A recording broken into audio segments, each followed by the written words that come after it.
Bonjour tout le monde, donc voilà dans une nouvelle vidéo.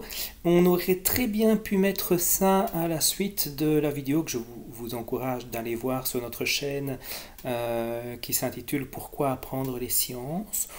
On a choisi, parce qu'il y avait assez de matière que pour faire une vidéo, de faire une vidéo à part pour montrer à quel point, même à partir d'un article de journal, on peut générer sur base de mes connaissances et d'incohérences scientifiques, marquer des doutes chez les gens alors qu'il n'y a pas lieu d'en avoir. Alors, voilà, on est tombé sur un article qui explique qu'il y a des substances polluantes présentes dans les organismes de tous les Français. Et dans la liste, on va trouver le mot solvant. Alors, c'est ça qui est en fait inquiétant, parce que si on revient un petit peu à ce qu'est un solvant, hein, si on reprend notre plan, ce n'est jamais qu'une substance à une autre. Vous avez le bleu de méthyle dans et donc il se réagit progressivement dans l'eau.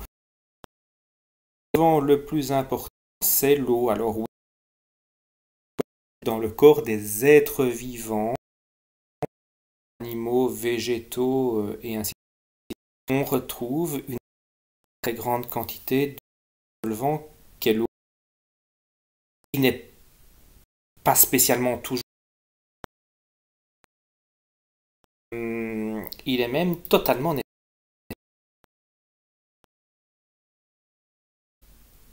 Je voudrais partir. C'est le site DHM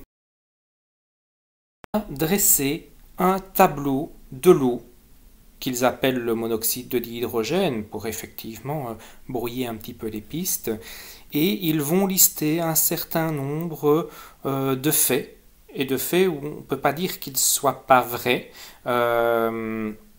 Ils disent que tout le monde y est exposé, qu'il y a des décès dus à l'inhalation accidentelle, que l'exposition prolongée à sa forme solide entraîne des dommages graves des tissus. Oui, une fois qu'on est de façon prolongée en contact de la glace, il y a des brûlures.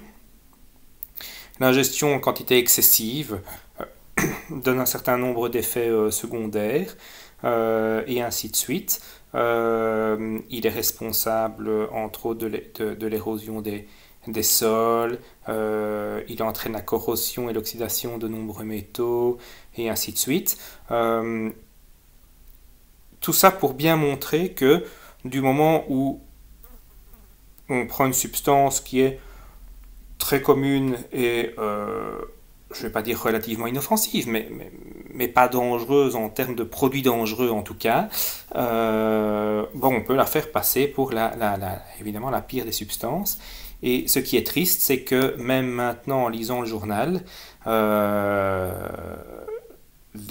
certains journalistes ont tellement peu de recul scientifique qu'ils ne sont même plus capables d'utiliser les bons mots pour décrire un certain nombre de faits, de substances et ainsi de suite.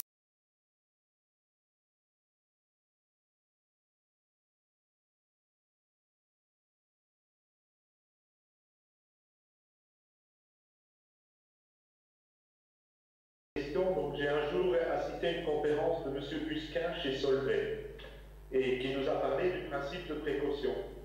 Et donc je lui ai demandé quel était le produit le plus dangereux, l'eau ou l'alcool. Il m'a répondu l'alcool, bien entendu. Ce à quoi je lui ai signalé que l'eau tuait infiniment plus. Pardon? Non, non, allez-y. Oui. Donc je lui ai répondu que l'eau tuait infiniment plus de personnes que l'alcool tous les ans, et que dès lors, si j'applique le principe de précaution à la lettre, je devrais bannir l'eau définitivement et le remplacer par l'alcool.